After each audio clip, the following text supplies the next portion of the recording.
survivants, ici Chuck Actu, le journal où la France part en vrille et où on essaie de rire avant de pleurer. Une femme de 67 ans a été sauvée d'une tentative de viol à Paris, près de la gare du Nord. L'agresseur, un Tunisien en situation irrégulière, 27 ans, qui aurait eu l'idée lumineuse de la raccompagner avant de tenter de l'agresser. Heureusement, un couple de passants a entendu les cris et a couru à la rescousse. Le gars voulait un plan à trois. Il a trouvé un plan d'arrestation. Le suspect dit ne se souvenir de rien à cause de l'alcool, bien sûr. Le combo magique, alcool plus OQTF plus violence, je sais plus. C'est fou comme le trou noir arrange bien les trous du code pénal. Résultat, mise en examen et écroué.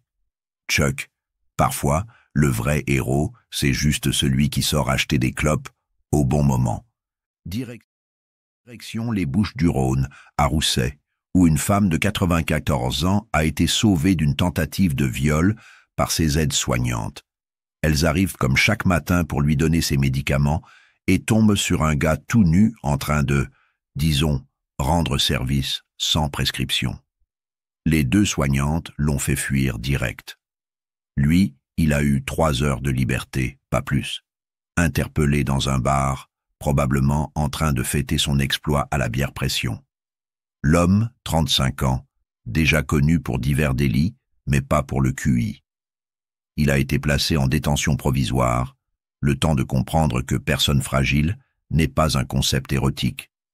Et rappelons-le, plus de 570 femmes de plus de 75 ans ont été victimes de violences sexuelles en 2024. Le chiffre grimpe plus vite que les impôts. À Maloney, en Seine-Maritime, 2 génies du crime ont décidé de voler un bureau de tabac à la voiture bélier. Vers 1h40 du matin, ils foncent dans la façade de la civette, piquent du tabac et du CBD, puis repartent direction Montville. La police les cherche toujours. Mais à ce rythme, ils vont finir par se dénoncer eux-mêmes sur TikTok.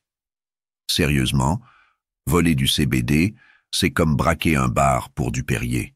Et le plus drôle, le commerce s'appelle La Civette. Entre le nom du bar et la manière d'entrer, on est à 2 doigts du sketch. Et on termine à Rouen avec un étudiant de 26 ans qui a fait le buzz au commissariat.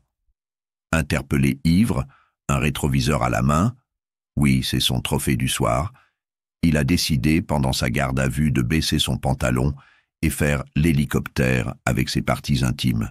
La police, déjà fatiguée, a dû le maîtriser après qu'il ait tiré les cheveux d'une fonctionnaire.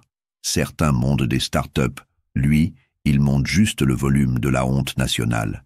Verdict du tribunal, 4 mois de prison avec sursis, pas de prison, mais probablement un surnom à vie dans la promo, le Rotor de Rouen. Voilà la France en 2025. Des gens ivres qui oublient tout sauf leurs conneries, des soignantes héroïques, des voleurs en mode Fast and Furious, et des étudiants qui pensent que l'humour potache, c'est une stratégie judiciaire. Bref, un pays où la réalité a plus d'imagination que Netflix.